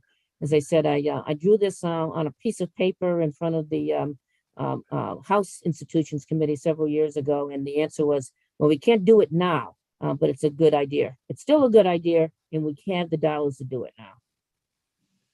I appreciate you taking the time with us today. We've now, between you and Kristen Klauser, who came to present the administration's perspective yesterday, we have a pretty good handle on this, and I'm sure we're going to have some more conversation as we move on toward actually dealing with the capital bill. Mm-hmm. Committee, any questions? We're going to move shortly to another subject. I don't see any hands raised. So I thank you very much, Beth, for coming to join us. My pleasure. Obviously, when we get the capital bill, there may be some tweaking that has been done, expectations that have been changed or insulted in some way, shape, or form. And if you want to come back and let us know, please do reach out and we'll get you in. Absolutely. And thank you very much for the time today. And thank you for slowing us down and getting the acronyms out of there. I think that as you mentioned, is very good for folks that are not part of this industry. I don't know engineering terms, and I don't pretend to, and with asking people to take financial terms and be experts in a field that's not their area of expertise. So thank you. Well, you are certainly an expert in yours. Well, thank you. I appreciate that. Hey, have a great day and continue your good work. Thank you. Thank you. Have a great day. Bye-bye. Committee, I don't know if you guys need a break, and probably all the folks on for the conservation districts are going to scream bloody murder if we have to stand up and stretch for a minute. Anybody need a break? Dick Mazza, you're on mute, but Russ is signaling he wants to go forward. Yes, go for it. Okay. And I did get my lunch. That's good, Eric. We were happy to hear about We didn't that. want to hear about it. Sorry. That was Eric the is other now, thing we said. Mr. Chairman, yes, sir. Dick? I am going to take 1 minute to run downstairs and get a cup of coffee, and I can hear the meeting on the way. We'll know Okay, you're I can there. hear it from them. You can start without me. This All along. right. That I was didn't a know long. Eric had time to run all the way up to Mazda's store. Oh my God. Well, I happened to notice that Eric is sitting in the card room right now because that's the fireplace. For those of you that don't know, that fireplace has every example of marble in the state of Vermont is found embedded in that particular fireplace in the card room. Just a little Vermont trivia in case you didn't know. I have Jill, you are the executive director of the Vermont Association of Conservation Districts. I'm assuming you're going to take the lead in the conversation and move to whoever wants to go next. But I want to first stop to thank all of you for coming back today. We had a real snafu with our schedule. Was that yesterday or 2 days ago now? Must have been yesterday, right? In any event, that was inconvenience for all of you, and I appreciate you coming back to join us today. It's been very helpful for us. So Jill, please do. You heard the spiel yesterday about the YouTube audience. We don't know who's out there. We try to keep the conversation down to a level where everybody can understand it. And if you get interrupted in your testimony, witnesses, it's not because I'm trying to be rude. I'm just trying to make sure that if you were listening to Beth, for instance, a few moments ago, anachronisms are things that folks out in YouTube land may not know about. So I generally try to stop somebody and ask to explain X, Y, or Z, whatever that may be.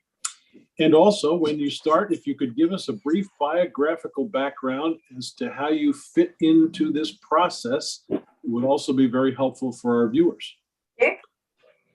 So Jill, welcome back. Dick? Thank you very much. No problem. We're glad to be here and glad it worked out today. We have a brief PowerPoint that Molly will drive us through and I'll talk through. And then Hillary and Jennifer will have things to add from the field experience. Okay. And we'll focus on obviously capital items. So would you like us to sort of go through that?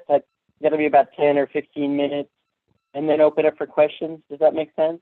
That's perfect. Okay. And Molly, you're running the show, so to speak. Alex, I'm assuming is either helping you or has you on as the share. I've got you with screen sharing permission, Molly, but if you'd like me to screen share at any point, just let me know. Okay, great. Thank you. I think I'll invite my gang all to introduce themselves now as well. So I'll introduce myself and then we'll just go around. I'm Jill Rossi. I'm the executive director of the Vermont Association of Conservation Districts. I've been here more than 11 years now. I live in Waitsfield, and my background is actually economics, but I had a lot of experience with government programs. So I think that's why they hooked me, and nonprofit capacity building. I think that's why they hooked me into this job, and I'm enjoying it very much. It's very exciting working with the district. Who would Hillary, like to you go wanna next? Oh, sure. Sorry. I can't tell if that was my internet or Jill's internet, so hopefully you guys can hear me.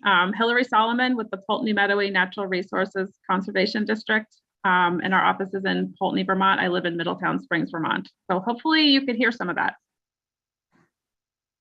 Loud and clear. And Hillary, do you go to Curtis's Barbecue? I think Hillary just froze on us. Well, she'll come back. I'll jump in. My name is Jennifer Byrne. I'm the district manager of the White River Natural Resource Conservation District. We cover Orange and some of Windsor County, and our agriculture outreach goes all throughout Orange and all of Windsor. Welcome to institutions. Hillary, you were frozen there for a moment. I was asking whether you went to Curtis's Barbecue. Oh, no, I don't even know where that is. Oh, What dear. town All is right. Curtis's Barbecue Oh, in? wait a minute. I'm sorry. I'm thinking of Putney, not Poultney. Yes, so that happens. We end up with things in Putney sometimes instead of Poultney. Sorry about that. Molly, you're up. Hi there. Thank you for joining us. My name is Molly Varner. I am the communications coordinator for the Vermont Association of Conservation Districts. And as Jill said, I will be writing the presentation. And I also serve as the district manager for Grand Isle County Natural Resources Conservation District. Welcome to Senate Institutions. Thank you.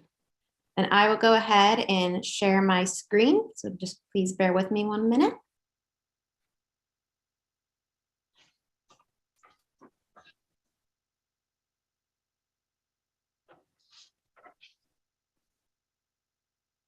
All right, is everyone able to see the presentation? Yes. Great.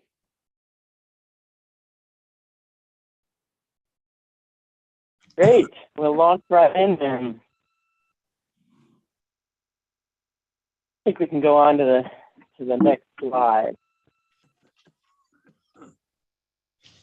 Okay, so I just wanted to mention that we have sent you this presentation as well as our appropriations request for fiscal year 2023, as well as a link to our annual report, which is really awesome. Marley created it. So if you need larger print versions of some of these things, which I do, you'll have them in your handout. And we'll go through our appropriations requests generally with an emphasis on the capital fund requests, and the district managers with us will talk about their experience with infrastructure needs, and we'll be sharing that. So I'm just going to go through the first few slides and then hand off to them. Vermont's Natural Resources Conservation Districts are trusted and effective members of the agricultural and conservation community. So this is a map of the districts. There are 14 throughout the state. They're local governmental entities created through a nominations and elections process based on county or watershed. We're rooted in communities and cover all geographic regions of Vermont. We work at the grassroots level and act as liaisons between governments and local stakeholders. We help landowners make management and conservation decisions that improve the landscape for people and the planet. We connect people, organizations, and resources to steward our land and water resources for the future. We work in these 4 areas: agriculture, natural resources conservation and restoration, education and outreach, and stormwater remediation. Broadly speaking, which you'll hear a little bit about, we're funded almost entirely by grants, requiring quite a great effort on the part of the district managers through Agency of Agriculture, Department of Environmental Conservation, and a number of federal agencies.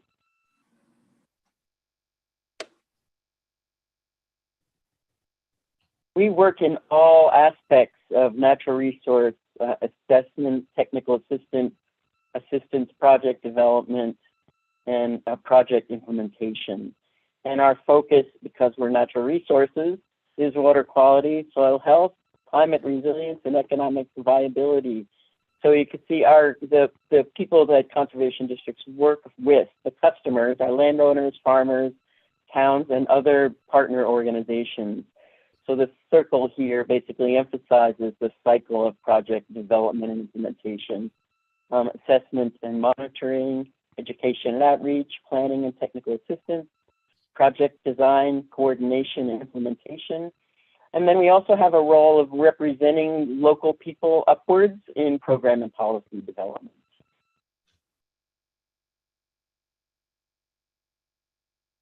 This is an emphasis on our agricultural programs. Roughly about half of the work that conservation districts do are more traditionally known for our work in agriculture.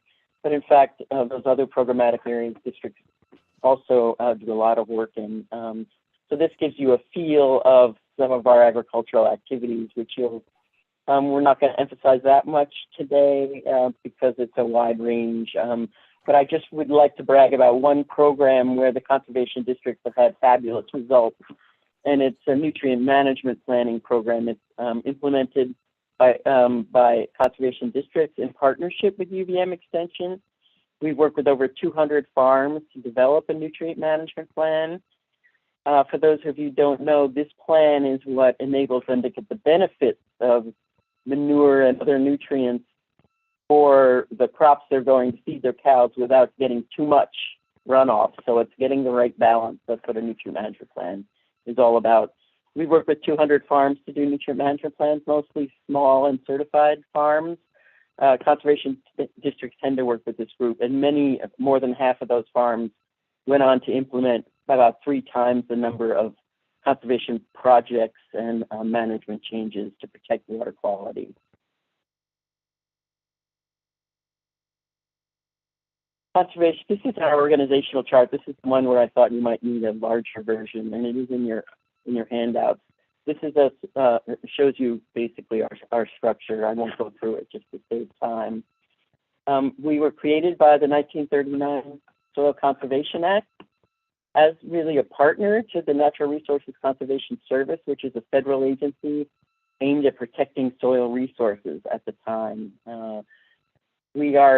Districts are governed by a state agency called the Natural Resources Conservation Council, and districts, as I mentioned earlier, are local governmental entities with elected boards or appointed, depending on what's happening.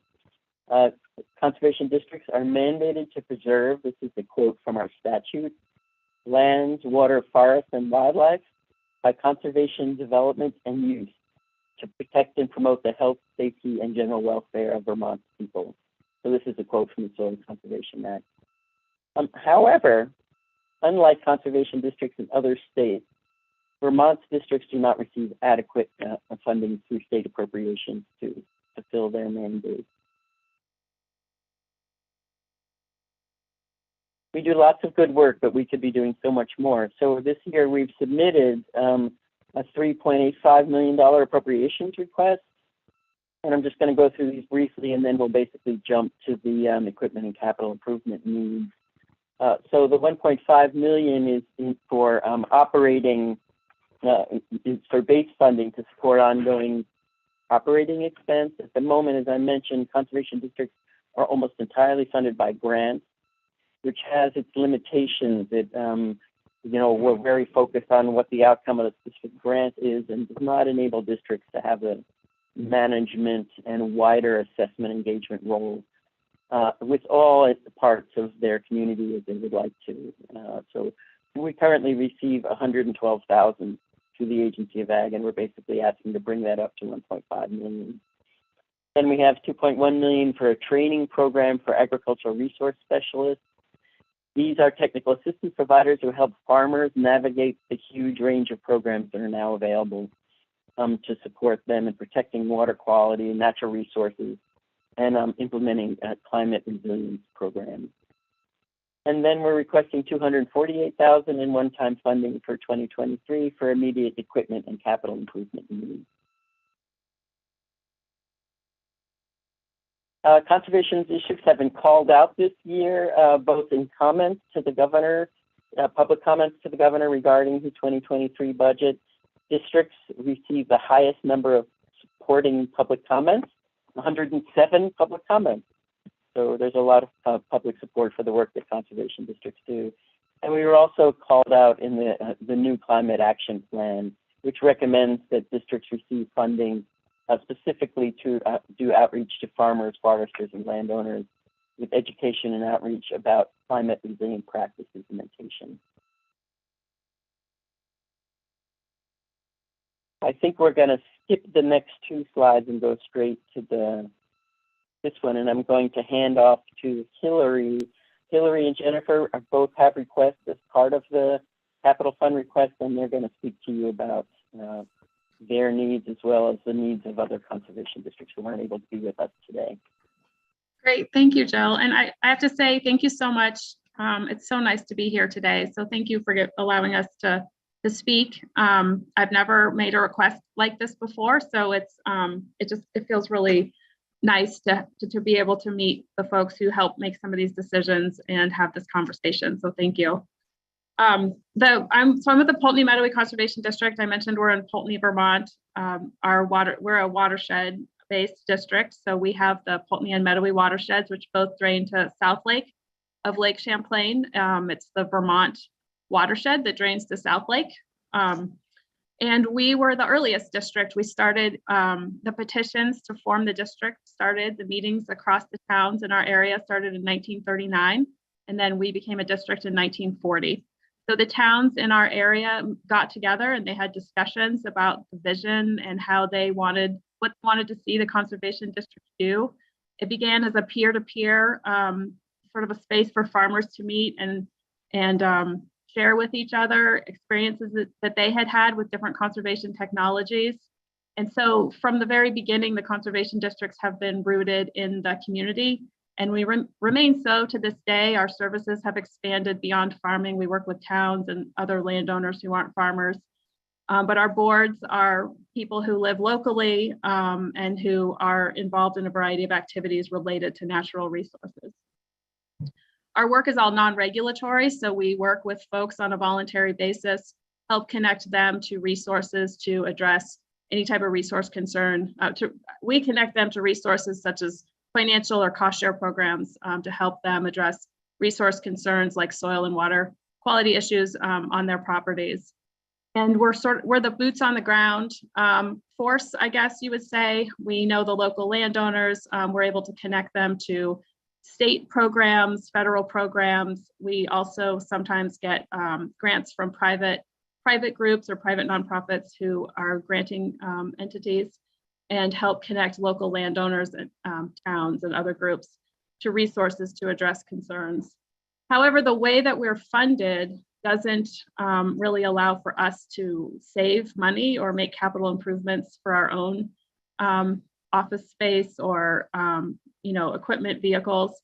We write grants to fund specific projects, and we don't usually have any funds to fund ourselves and our work managing our district or purchasing a vehicle or purchasing an office or improving infrastructure in spaces that we own and operate. So we are coming with a $248,000 capital request. And some of the things that we'll be asking for funds for, they're outlined on the slide, but there's a nature center that's run by one of the conservation districts that needs some capital improvements. One of the conservation districts runs a native plant nursery. Also could, these don't run at a profit, these run at a loss. The main idea behind these spaces, the nature center and the nursery, are to educate people about the Lamoille River or native plants, and then distribute plants, for example, to be used in water quality projects. So the plants at the native plant nursery are sold for restoration projects to other nonprofits, or they're made available to landowners at a very inexpensive price so that they can plant plants that originally grew here in Vermont in their yards for birds and bees and their sort of native flowers. The office building request is for our district, the Poultney-Medowee district. We're not co-housed with the Natural Resource Conservation Service like many districts. We had our office space at Green Mountain College, but then of course it closed down a couple of years ago. So we moved to a rental space, which is not ADA accessible. It's up a steep staircase. I don't need to go into the details, but it's not really appropriate for an entity that does business on behalf of the state of Vermont. There are several empty office buildings in Poultney. The town of Poultney and its residents have been working very hard to try and keep their economy from, I think there was a lot of uncertainty after the college closed. And so there's been a lot of concern about the future of Poultney. There are a couple of empty buildings on Main Street, and we have our eyes on one that is, it's an old office building. It was the Friends and Adoption building, so it's all ADA accessible. It's well set up for a small office building for a group like ours. And we would be potentially co-leasing to Slate Valley Trails, which is another sort of an important group involved in the economic redevelopment of Poultney, Vermont. I guess just in closing, I'm going to pass off to Jennifer. She's going to talk a little bit more about the other requests that I didn't touch on right now. But just in closing, the districts just need a couple of capital improvements right now to help us do our jobs better so that we can better sort of implement the programming that is is being needed at the state level to help farmers participate in, pay for phosphorus programs or help towns deal with stormwater or any of the other types of programming that we help people to do. Thank you. And to you, Jennifer. Hillary, can I just ask you a question? Of course. The 248,000, was that pitch made to the governor, and is it appearing in his governor's recommend for the capital bill? I feel like I might have to pass this one to Jill. My understanding is I think we got it in too late. And so but maybe I should let Jill answer this because I don't want to give you bad information. Okay. You're correct, Hillary. Unfortunately, we started a little late in assembling this information. So we weren't able to get it into the governor's budget. And have you made this pitch to our counterparts in the House who actually have control over the capital bill at the moment? Not yet. We have been to House and Senate approach at those public hearings that they had. And we've also been to House Agriculture Committee. Tomorrow we're going to the Senate Agricultural Committee. So we'd be happy, of course, to do that. Makes sense for us to do that. Well, I would actually strongly recommend it because the capital bill does cover brick and mortar. And if there are funds available, the House would be the place that conversation is going to start. But when the capital bill comes over to our side of the building, which won't be until after town meeting week, probably 2 weeks after town meeting week, that's when we get our first crack at trying to make adjustments to what now appears in whatever pitch they're going to send to us. It's kind of a back and forth between the two bodies as to who's going to spend what for whatever reason. But you always want to plant the seed as early as you possibly can. And I highly recommend you get in touch with Alice Emmons, my counterpart in the House, to begin that conversation. Thank you. Yes, we'll do that right away. Okay, sorry, Jennifer, I think it's now over to you. And by the way, are you any relation to Jack Byrne? No, I'm not. No, I'm not. My sister's name is Dorothy Byrne, but not that Dorothy Byrne. Okay, well, I went to law school with a guy named Jack Byrne, who I believe still lives in Tunbridge, so that's why I was kind of curious. There's lots of Byrnes up here, yeah. Welcome to Senate Institutions. The floor is yours. Thank you very much.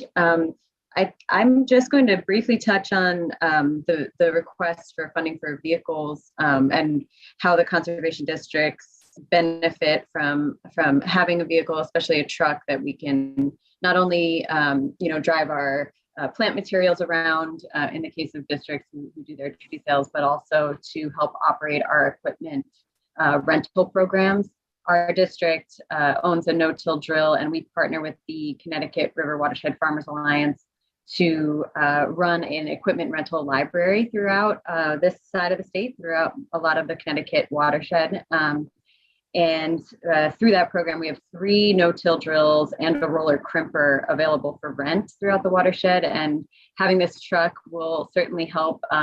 Right now, we have one farmer who basically runs the entire no-till program. And part of the issue with our delivery of the drill is it would get banged up in transport, and it would be really take a lot of the farmers' time for them to have to transport it all over the county. So for us to be able to do that would really make a huge difference.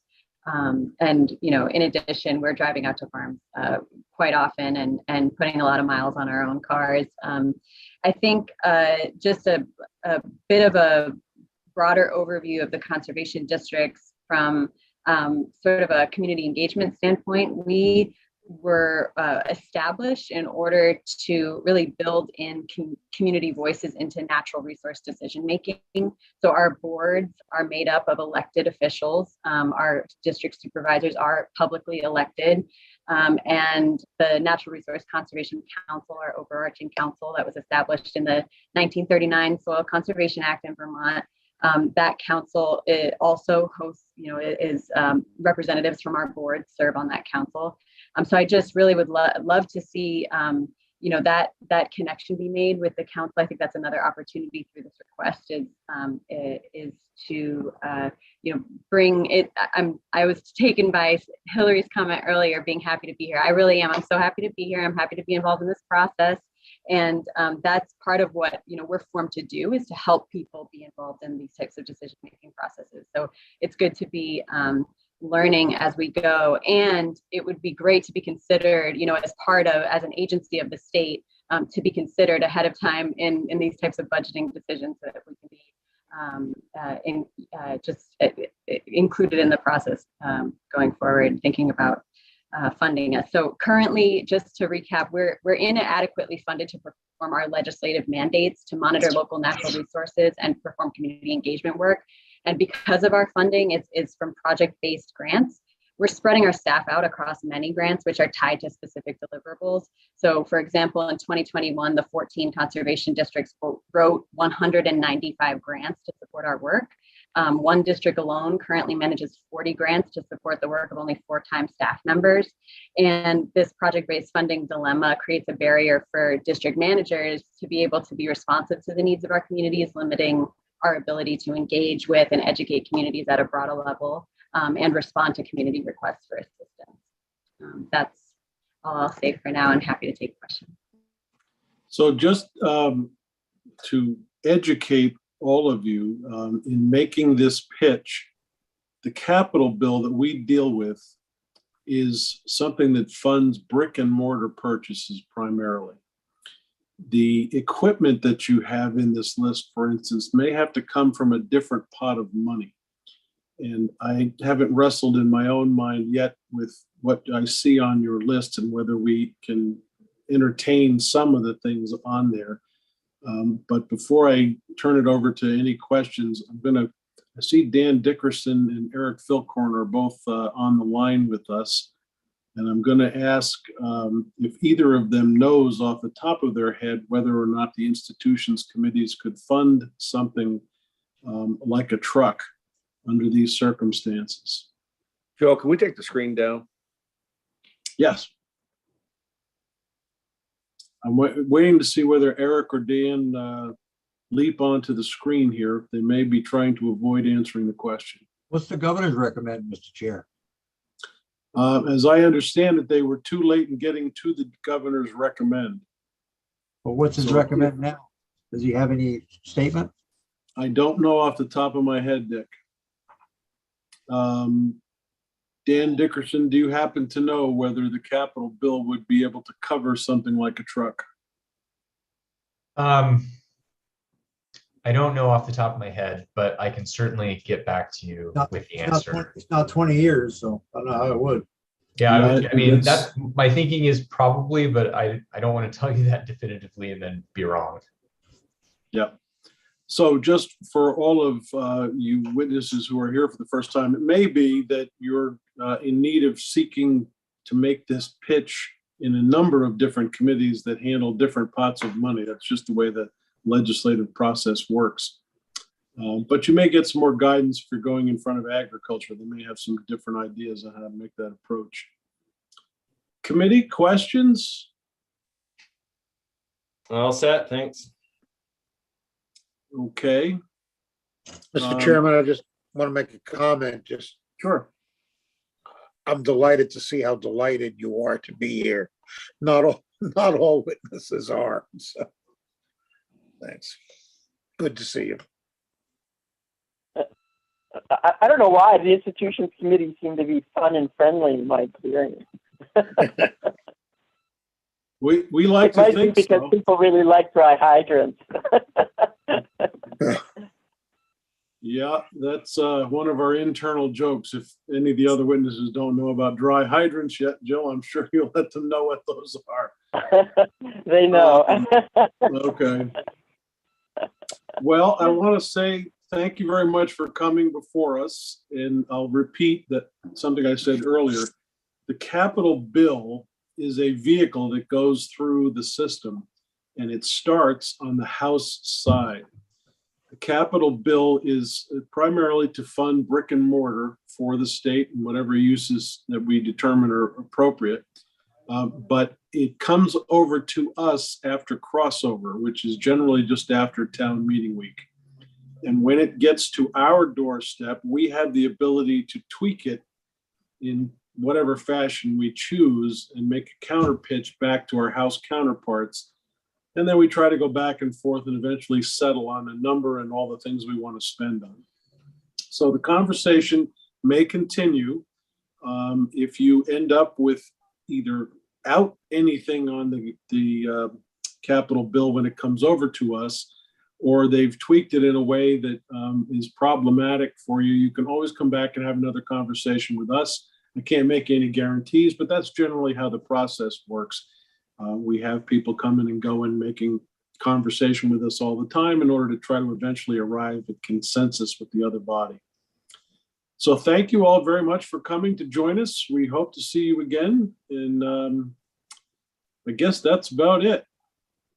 Thank you very much for considering our request, and we'd be happy to come back or answer any additional questions you might have. It sounds like we're wanted to seize the opportunity after the dry hydrant testimony last week to connect with you, and we'd be happy to answer any questions you have. Thank you very much. And Jill, I sent you an email connecting you with Phil Petty, who's the committee assistant for the House committee, and you can work with him on scheduling to get your testimony in there as well. Great, thank you so much. Thank you all, and great work. Yeah. Thank you. Alex, I believe that concludes our official business for the day. So